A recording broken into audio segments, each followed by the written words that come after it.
Bienvenue à vous les Madridistas pour ce débrief, pas qu'un débrief, il y aura aussi, on va parler encore une fois du cas Mbappé, j'espère que c'est la dernière fois que je vais en parler et merci à tous ceux qui s'abonnent, ça donne de la force, merci à vous, donc place à la vidéo les amis. Les amis, sur ce match, ce qu'il faut retenir c'est surtout, voilà, on a évité les blessures, voilà, c'est les blessures qu'il fallait éviter pour que, voilà, on prépare cette finale et on va à Paris pour prendre la Tour Eiffel et Mbappé en même temps. On va revenir avec une petite blague à part. Mais bon, donc les amis, sur ce match, il y a eu les cadres qui étaient là. Et une première mi-temps pas terrible. Et Séville a eu, je dirais, un peu plus de cases. Mais sinon, le Real était dans la gestion. C'était un match amical, je dirais. C'était plus, fallait travailler pour le Real. Pas chercher ses automatismes, mais voilà, chercher autre chose que peut-être qui peut nous servir en finale. Mais finalement, on a eu une première mi-temps, mais la deuxième mi-temps, on a bien vu que le Real a accéléré un peu, a essayé de marquer ce but. Mais il y avait une intensité, mais pas énorme. Mais franchement, j'avais donné à noter ressortir un joueur en particulier, Camavinga, une adaptation aussi rapide, une assurance, des gestes techniques, de la progression. Il peut nous servir même en finale. On l'a bien vu dans les demi. Donc ce joueur compte aussi pour nous, pour cette finale. Et c'est ça que la force qu'on peut avoir. Donc pour que Madrid gagne cette 14e Ligue des Champions. C'est pour ça que j'ai mis objectif. Parce que voilà. Et j'aurais bien voulu le but de Benzema pour clôturer le fait qu'il sera le 3e meilleur buteur. C'est bien ouais, le 3e ou le 2e. Je ne sais plus, le 3e meilleur buteur de l'histoire du Real Madrid.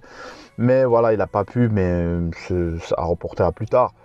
Donc il y a eu des changements, et il y a eu l'entrée de tous ceux-là. Mais quand il y a eu le changement, je me suis dit peut-être qu'il valait hasard. J'allais dire, est-ce que c'est un hasard qui rentre ou pas? Non, il n'y a pas eu de hasard, donc il n'est pas rentré.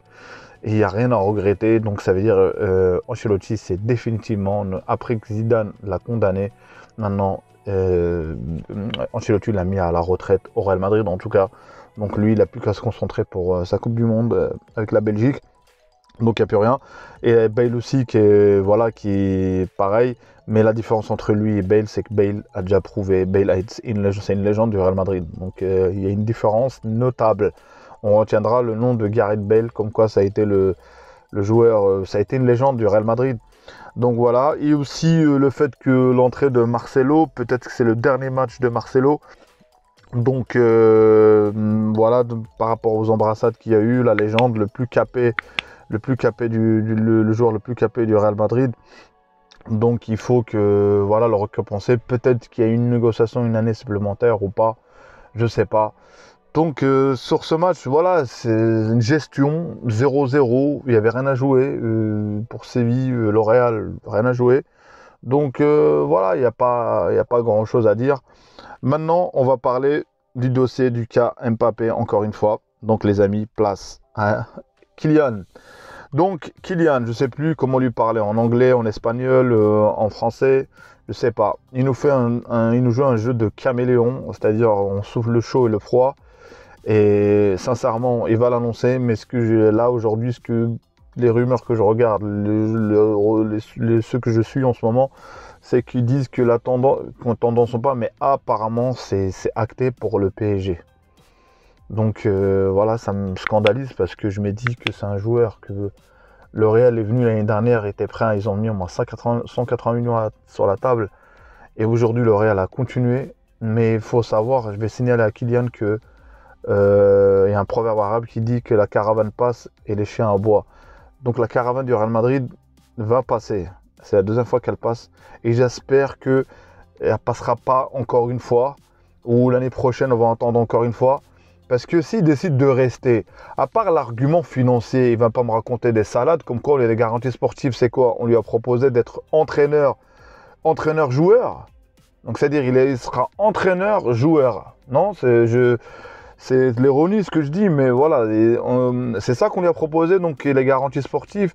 Garanties sportives sur quoi? Sur le fait que peut-être Messi va courir un peu plus sur le terrain, le fait que Neymar sera encore plus décisif. Neymar, s'il est là 30 ans, 29 ans, il n'était pas en forme, c'est pas l'année prochaine qu'il sera en forme. ça sera plus une casserole à transporter pour le PSG qu'autre chose. Donc si tu veux être une légende, tu as des rêves, bah du coup, tu as fait 5 ans au PSG. Donc l'amour du maillot, oui, l'amour du maillot, mais il y a autre chose là-dedans. Donc des pressions, apparemment peut-être à la fin de son contrat, on lui a promis d'être l'émir. L'émir, il choisit le pays qu'il veut maintenant. Franchement, c'est énervant, ça reste du football, moi je suis quelqu'un de terre à terre, mais c'est énervant parce qu'on a tellement parlé, et sincèrement, s'il vient pas au Real, ton train, tu l'as loupé. Pourquoi? Parce que déjà, le Real a laissé Haaland, ça on l'a dit. Donc moi, quand j'ai vu qu'on a laissé Haaland, je me suis dit que ça y est, pour le Real, il ne nous aura pas laissé Haaland. Et le fait que le Real se fait avoir comme ça, oui, c'est se faire avoir. Je ne sais pas ce qui va se passer au dernier moment, mais ça joue, il y a un jeu d'hypocrite. Je me souviens qu'Iriolo a dit que Mbappé reste au PSG. Donc il l'a dit il y a longtemps quand même. Et il a dit même Zidane. Je ne serais pas surpris que même Zidane vienne au PSG. Donc si lui il reste, bah, je ne serais pas surpris que même Zidane viendra au PSG. Sincèrement, tout est possible. Donc voilà, c'est leur choix, les choix de vie, de carrière. Mais voilà, le Real continue. Le Real, et j'aurais aimé qu'on parle de la Ligue des Champions, qu'on parle, voilà, que ça se finisse ce week-end, qu'on parle de la 14e Ligue des Champions. Et comme j'ai dit, on va venir à Paris la prendre, mais ça sera sans toi, Kylian.